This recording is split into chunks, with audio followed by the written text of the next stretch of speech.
নমস্কার বন্ধুরা, all type tips and blog video চ্যানেলের পক্ষ থেকে আপনাদের জানাই অসংখ্য ধন্যবাদ। আপনি যদি ফার্স্ট টাইম এই ভিডিওটি ওয়াচ করছেন তাহলে অতি অবশ্যই চ্যানেলটিকে সাবস্ক্রাইব করে রাখুন।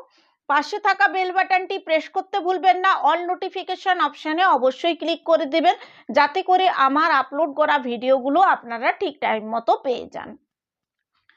আমি বিভিন্ন বিষয় নিয়ে এই all type tips and blog video চ্যানেলে আলোচনা করে থাকি। মহিলাদের বিভিন্ন সমস্যা, এমনকি বিউটি টিপস আর হেলথ টিপস, প্রত্যেকটা বিষয়ের উপরে আমার বিভিন্ন প্লেলিস্ট ক্রিয়েট করা আছে। যদি আপনারা চান সেই প্লেলিস্টে ভিজিট করে আপনারা সেগুলো কিন্তু দেখতে পারবেন। আর এই ভিডিওগুলো সম্পর্কে যদি আপনার কোনো কোয়েরি থেকে থাকে, আপনি নো ডাউট 9733970544 নাম্বারে হোয়াটসঅ্যাপ করে আপনার সমস্যার কথা আমাদের অবশ্যই জানান। আমরা অতি অবশ্যই আপনাদের যতটা পারবো সহযোগিতা করব উত্তর দেওয়ার মাধ্যমে। তো আজকের আমার আলোচনার বিষয় হলো ক্ষুধামন্দা। অনেক সময় খিদে পায় না, সকালে উঠেই আমাদের খিদে পায়, এটা কিন্তু স্বাভাবিক, কিন্তু খিদে পায় না, বহুদিন যাবৎ মুখে রুচি নেই, এই সমস্যাটা শোনা যায়। অনেকেই এসে বলেন যে খিদে পাচ্ছে না, পেটে প্রচণ্ড ব্যথা হচ্ছে, আর খাওয়ার কোনো কিছু ইচ্ছে নেই, যেই খাবারটাই পছন্দের সেই খাবারটাই কিন্তু এখন খারাপ লাগছে। কিন্তু কি কারণে হচ্ছে এমনটা, সেটাই আমি ডিটেলসে আলোচনা করব। কাইন্ডলি আপনারা আমার সাথে লাস্ট পর্যন্ত থাকুন, এটা আমার রিকোয়েস্ট আপনার কাছে।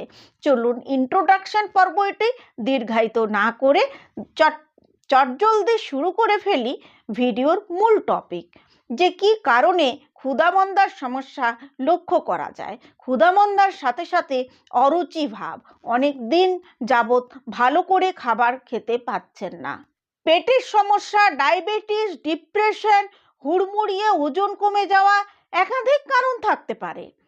তো এগুলো প্রত্যেকটা আমরা স্টেপ বাই স্টেপ কিন্তু আলোচনা করব। শুধু আলোচনাই নয়, এর সাথে আমি কিন্তু সমাধানের কথাও কিন্তু আপনাদের বলবো। কেমন লাগছে ভিডিওটি আমাকে কমেন্ট সেকশনে অবশ্যই জানান। কখনো কখনো কি হয়, বিভিন্ন ফিভার বহুদিন ধরে সাফার করে চলেছেন, জ্বর, সর্দি, কাশি, এগুলোর জন্য বিভিন্ন অ্যান্টিবায়োটিক ওষুধ সেবন করতে হয়। তাদের ক্ষেত্রে কিন্তু এই অরুচির সমস্যাটা লক্ষ্য করা যায়। কিভাবে মুখে রুচি ফিরিয়ে আনবেন, স্বাভাবিক অবস্থায় ফিরে যাবেন, সেই প্রশ্ন, সেই প্রবলেমের সলিউশন আমি এই ভিডিওতে দেব। অনেকের ক্ষেত্রে দেখা যায় এটা খুব কমন ব্যাপার, 2-3 দিনের মধ্যেই সেরে যাচ্ছে, কিন্তু বহুদিন ধরে যারা সাফার করছেন তাদের অবশ্যই কিন্তু কিছু টিপস মেনে চলতে হবে। সেই টিপসে কাজ না হলে অতি অবশ্যই আপনাকে ডক্টরের শরণাপন্ন হতে হবে, কারণ সমস্যাটা খুবই ছোট হলে আপাতত দৃষ্টিতে কিন্তু এটা কিন্তু বহু বড়ও হতে পারে। চলুন তাহলে কি কি সমস্যাগুলো হতে পারে, এর কি, এই প্রবলেমটার কি সলিউশন আছে, সেগুলো আলোচনা করি। আর এরই মধ্যে যেগুলো আপনাদের প্রশ্ন থাকবে সেগুলো আমাকে কমেন্ট সেকশনে লিখুন। বা আপনার শরীরে কোনো নতুন সিমটম দেখা দিচ্ছে, আতঙ্কিত হবেন না। All type tips and blog video চ্যানেলের কমেন্ট সেকশনে সেগুলো লিখুন, সেই বিষয়ের উপরে আমি ভিডিও বানাবো। প্রয়োজনে আপনি হোয়াটসঅ্যাপ করুন, আপনার প্রবলেম আমি ইন্ডিভিজুয়ালি উত্তরও দেব। অরুচি, বমি ভাব, সকালে উঠে খিদে না পাওয়া, ঘন ঘন পেটের সমস্যা হওয়া, প্রস্রাব হলুদ রং, এছাড়াও চোখে হলদেটে ভাব, জলও ঠিক মতো খেতে পাচ্ছেন না, এই সমস্যাগুলো জানবেন আপনাকে ইশারা করে হেপাটাইটিস, জন্ডিসের দিকে। এই যে সিমটমগুলো আমি বলছি, এই সিমটমগুলো যদি আপনারা একটু জেনে থাকেন তাহলে কিন্তু চিকিৎসায় আপনাদের অনেকটা সহযোগিতা। খাবারে অনীহা, এই সমস্ত সমস্যা আপনি দীর্ঘদিন ধরে সাফার করে আসছেন, তো এটা তো একদম ডেফিনেটলি বলতেই পারা যায় যে এটা কোনো একদিনের সমস্যা নয়। আপনার হয়তো পেট পরিষ্কার ঠিক মতো হয় না, গ্যাস অম্বলে বদহজমে ভুগে থাকেন, আর সেই জন্যই আপনার এই ক্ষুদ্রার মন্দা দেখা দিয়েছে। এটাই হলো মূলত বিষয়। তো এই প্রসঙ্গে আমি একটু বলে রাখি, যারা প্রচণ্ড গ্যাস অম্বলে ভুগে থাকেন, পেটে জ্বালা পোড়া হওয়া, এছাড়াও খাবার সাথে সাথে বমি ভাব, খাবার সাথে সাথেই পেট ভার হয়ে যাওয়া, কিছু অল্প খাবার খেলেই পেট ভার ভার লাগা, এই এই জিনিসগুলো যদি হয়ে থাকে তো এটা পেটের গ্যাস অম্বলের থেকে হচ্ছে। তো পেটের গ্যাস অম্বল মানে আপনার কি ডাইজেস্টিভ সিস্টেমটা কিন্তু শক্তিশালী নয়। আপনার এই ডাইজেস্টিভ সিস্টেমটাকে যদি শক্তিশালী করতে হয়, আপনাকে কিছু লাইফস্টাইল মেনটেন করতে হবে। যেমন স্ট্রিট ফুডে আমরা অনেক বেশি অ্যাট্রাকটিভ হয়ে পড়ি, খেতে ভালো লাগে, কোনো রেস্তোরাঁতে যেয়ে খেতে ভালো লাগে, আমরা খাই। অনেকে এখন বাজার থেকে অনলাইনের মাধ্যমে খাবার আনিয়ে বাড়িতে খান। এগুলো আমাদের কালচারের মধ্যে কিন্তু চলে এসেছে। এর ফলত কি হচ্ছে, যে ওগুলো আমাদের ডাইজেস্টিভ সিস্টেমকে ইরিটেট করছে, যার ফলস্বরূপ আমাদের গ্যাস অম্বল কিন্তু সাফার করতে হচ্ছে। শুধু তাই নয়, আমাদের শরীরে কিন্তু ফ্যাটও জমে যাচ্ছে, বেলি ফ্যাট ইনক্রিজ হচ্ছে, তার সাথে বমি ভাব এবং যাই খাচ্ছেন তাই আপনার শরীরে গ্যাস তৈরি করছে, এবং এই গ্যাসের থেকে তো অনেক সমস্যাই ঘটতে পারে। একটা টাইম কি হবে, যখন ঠিক মতো হজম হবে না, পেট পরিষ্কার ঠিক মতো হবে না, তখন আপনার খাবারের প্রতি যে অনীহা সেটা বৃদ্ধি পাবে। এর কিন্তু ওয়ান স্টপ সলিউশন আছে, ওরি আমলা জেল। ওরি আমলা জেলের মধ্যে ওরি আমলা জেল খুব বেনিফিট আছে এর মধ্যে। ওরি আমলা জেল খেলে আপনার অনেক বেনিফিট হবে। দু একটা আমি তার মধ্যে বলবো, তার কারণ আমি যদি প্রত্যেকটা বলতে যাই অনেক বেশি লেন্দি হয়ে যাবে। যদি ওরি আমলা জেলের আপনি বেশ বেনিফিট আমার কাছে চান, আমি অবশ্যই আপনাদের হোয়াটসঅ্যাপে জানতে পারেন, ইন্ডিভিজুয়াল ফোন করে জানতে পারেন, আপনি কমেন্ট সেকশনে জানতে পারেন, অনেকগুলো সোর্স রয়েছে আপনার কাছে জানার, আপনি জানতেই পারেন। তাই এটা যেহেতু গ্যাস অম্বলের কথা বলছি, আপনি যদি এটা সেবন করেন 6 মাস, এটা হেলথ ফুড সাপ্লিমেন্ট, এটা কোনো ওষুধ নয় যে তার পার্শ্ব প্রতিক্রিয়া থাকবে। অবশ্যই এটি এমন একটি জিনিস যেটা হলো আপনার শরীর থেকে টক্সিন ক্লিয়ার করবে। যখন আপনার শরীর থেকে টক্সিন ক্লিয়ার হয়ে যাবে, তাহলে তো আর কোনো প্রবলেমই থাকবে না। যেমন ধরুন গ্যাস, হঠাৎ করে গ্যাসে মাথা ব্যথা হয়ে যায়, অনেকে আইসাইট ডিফেক্ট এসে যাচ্ছে এখন অনেকের ক্ষেত্রেই দেখা যাচ্ছে। এটা আপনারা একটু খবর নিয়ে দেখবেন, একদম ছোট্ট শিশুর থেকে বড়দের পর্যন্ত এই সমস্যাটাই রয়েছে, যে আইসাইডে ডিফেক্ট আসছে, হেয়ার লস হচ্ছে। এই সমস্যাগুলো ওরি আমলা জেল কিন্তু খেলে থাকবে না। পেট পরিষ্কার প্রতিনিয়ত হবে, তাহলে তো আপনার বদহজম হবেই না। আর বদহজম না হলে পেট পরিষ্কার যদি ঠিকঠাক করে হয়ে যায়, ডাইজেস্টিভ সিস্টেম যদি শক্তিশালী হয়, হজম শক্তি যদি আমাদের বেড়ে যায়, সেই ক্ষেত্রে আমাদের কি সমস্যার সমাধান হবে? সেই ক্ষেত্রে আমাদের পুরোটাই লাভ। খাবারে অরুচি আসবে না। আর ওরি আমলা জেল মানে আমলকি তো আমাদের মুখের রুচি ফিরিয়ে আনতে আমরা সেই মা দিদিমার কাল থেকে এটা শুনে আসছি, এটা তো আর নতুন কিছু নয়, তাই তো। এবার যেটা আমি বলবো, যদি আপনারা ওরি আমলা জেল যদি না পাচ্ছেন, তাহলে আপনারা কাঁচা আমলকি চাটনি খেতে পারেন। কাঁচা আমলকির চাটনি জানেন তো প্রচুর বেনিফিট, কারণ স্কিন গ্লো করতে কিন্তু এটা দারুণভাবে উপকার করে। আপনারা আমার প্লেলিস্টে যে দেখতে পারেন, আমি স্কিন সংক্রান্ত অনেক ভিডিও বানিয়েছি। যদি আপনার সেই প্রবলেমগুলো থেকে থাকে আপনারা দেখতে পারবেন। তো আরেকটা কথা যেটা আমি বলতে চাই যে ওই যদি আমলকি আপনারা চাটনি হিসাবে ২-৩ দিন অন্তর অন্তর খাবেন।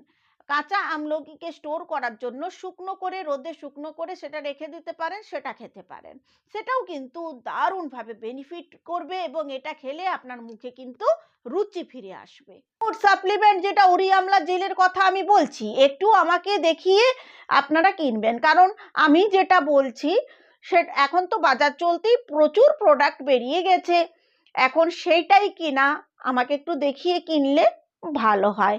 আদারওয়াইজ আপনি কিন্তু ওরি আমলা জেল খেতে পারেন, কারণ আমলকির যে জুস সেটা আমাদের শরীরের কিন্তু ক্ষতি করে না, টক্সিনটা ক্লিয়ার করে দেয়। টক্সিন যদি ক্লিয়ার হয়ে যায় শরীর থেকে, তাহলে এমনিতেই আমাদের বহু সমস্যার সমাধান হবে। কর্মব্যস্ত জীবন, আমরা প্রত্যেকেই প্রতিদিন সকাল থেকে উঠে বিভিন্ন বিভিন্ন কাজে বেরিয়ে পড়ি। এবার আমাদের মধ্যে স্ট্রেস এত বেশি থাকে এবং বিভিন্ন কর্ম করতে গিয়ে তো ফেলিওর তো অবশ্যই আছে, কিছু সাকসেসও আছে। বিষণ্ণতায় এমনভাবে আমরা ভুগে থাকি যার দরুন কিন্তু আবার এই সমস্যাটি আরও বেশি মাথাচাড়া দিয়ে উঠে। যে সমস্যাটার কথা আমি বলছি, অরুচির সমস্যা। আপনি যদি দীর্ঘদিন বিষণ্ণতায় ভুগছেন, তাহলে আপনার খাবার প্রতি কোনো ইন্টারেস্টই থাকবে না, খিদেই পাবে না, এটাই তো স্বাভাবিক। এবার যেটা বলবো সেটা কিন্তু খুবই গুরুত্বপূর্ণ। যদি পারেন, আপনার পক্ষে সম্ভব হয়, এই ভিডিওটি কিন্তু কাইন্ডলি শেয়ার করে দেবেন, কারণ আপনার কাছে ভিডিওটি পৌঁছে যাচ্ছে, আপনি ওয়াকিবহাল হয়ে যাচ্ছেন সমস্যা সম্পর্কে। যদি আরেকটি ব্যক্তিকে শেয়ার করতে পারেন, হয়তো তিনিও সমস্যার সমাধান পাবেন। যদি দেখেন যে ওজন হঠাৎ করেই কমে যাচ্ছে, খাবার রুচি বহুদিন নেই, কিছুই খেতে ইচ্ছে করছে না, খুব প্রিয় জিনিসটিও আমার কাছে ভালো লাগছে না, এরকম হতেই পারে। আবার দেখা যায় যদি রক্ত অল্পতায় ভুগছেন, সেই ক্ষেত্রে আপনি কি করবেন?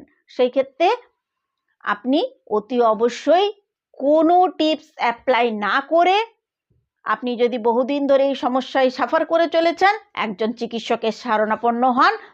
তার কারণই হচ্ছে এটা ক্যান্সারের পূর্ব লক্ষণ হতে পারে। বয়স বাড়ার সাথে সাথে আমাদের খিদে কমে যায়, এটা কিন্তু খুব স্বাভাবিক। আরেকটি বিষয় যেটা আমরা একদমই আলোকপাত করি না, খাবারে অরুচি মানে আমরা কিছু ঘরোয়া টিপস অ্যাপ্লাই করি অথবা কিছু ফুড সাপ্লিমেন্ট ব্যবহার করে নিই, নয়তো কোনো খিদে বাড়ে সেই রকম ডক্টরের কাছ থেকে ওষুধ নিয়ে চলে আসি। কিন্তু ইন্টারনাল যদি কোনো ডিসিজ আছে কি না সেটা তো আমরা ভাবি না। পুরো বছরে হোল বডি চেক আপ অন্তত 2 বার অবশ্যই করান। আর যাদের বয়স 60-এর ঊর্ধ্বে তাদের অবশ্যই এটা দরকার। 2 বার যদি না পারেন, অন্তত 1 বার হোল বডি চেক আপ করতেই হবে। তার কারণ অনেকের সমস্যা থাইরয়েড। বর্তমানকালে এই সমস্যাটা প্রচুরভাবে দেখা গেছে, প্রচণ্ডভাবে হানা দিয়েছে মনুষ্য জীবনে, প্রচণ্ডভাবে হানা দিয়েছে আমাদের শরীরে। অনেকের থাইরয়েডের ফার্স্টের দিকে ক্ষুধামন্দা, খাবার তুলতেই মুখে পাচ্ছেন না, এরকম সমস্যা হয়। তো অবশ্যই আপনারা এটা একটুকু বিষয়টি মাথায় রাখবেন। যদি দেখছেন যে এই বিষয়টি টিপস অ্যাপ্লাই করেও যাচ্ছে না, থাইরয়েডে আছে কি না সেটা একটু চেক করে নেবেন। আর ডক্টরের ওষুধ খাবেন, অতি অবশ্যই ডক্টর আপনাকে যেভাবে বলবে আপনি সেভাবে চলবেন। থাইরয়েড যদি থাকে, আপনি ব্রোকলি, বাঁধাকপি, ফুলকপি এগুলোর থেকে একদম এড়িয়ে থাকবেন। যদিও যাদের থাইরয়েড নয়, এগুলো কিন্তু প্রচুর পরিমাণে সেবন করবেন। তার কারণ বাজারে বিভিন্ন ধরনের যে শাকসবজি পাওয়া যায়, সেই শাকসবজিগুলো স্যুপ যদি তৈরি করে খাই, তাহলে আমাদের কিন্তু প্রচুর বেনিফিট আমরা পাই সেগুলোর থেকে। তার কারণ অনেকেই তো রয়েছেন বিভিন্ন ধরনের জ্বর ভোগ করে থাকেন, ফ্লু অ্যাটাক করে আপনাদের, তার দরুন আমাদের শরীর দুর্বল হয়ে যায়, তাই শাকসবজির স্যুপ কিন্তু আপনারা খাবেন। এতে করে আপনার শরীরের দুর্বলতা দূর হবে, মুখে রুচি ফিরে আসবে, কিছু খেতে পারছেন না, স্যুপটা খেলে আপনার পেটটাও ভর্তি হবে। তার সাথে এর বেনিফিটই হচ্ছে শাকসবজি যত খাবেন তত আপনার ফিগার স্লিম হবে। আর আমাদের বাড়িতে বাড়িতে তো হানা দিয়েছে ডায়াবেটিস, প্রেসার, কোলেস্টেরলের মতো জিনিস। আর মেয়েদের ক্ষেত্রে আয়রনের ঘাটতি দেখা যাচ্ছে। যদি আপনারা বাজারে যে সমস্ত সবুজ রঙের শাকসবজি থাকে সেগুলো যদি খেতে পারে তাহলে কিন্তু এই সমস্যাগুলো আপনাদের আসবে না। মুখের স্বাদ যেন নষ্ট হয়ে গেছে, মানে বেশি দিন অ্যান্টিবায়োটিক টাইপের ওষুধ খাওয়ার জন্য খাবারের কোনো স্বাদ লাগছে না। কি কারণে এগুলো হতে পারে এবং কি করলে এগুলোর থেকে আপনি পরিত্রাণ পাবেন সেগুলো আমি এই ভিডিওতে আলোচনা করলাম। আপনার এই ভিডিওটি কেমন লাগলো কমেন্ট সেকশনে জানাবেন। যদি ভালো লেগে থাকে লাইক শেয়ার কমেন্ট করতে ভুলবেন না।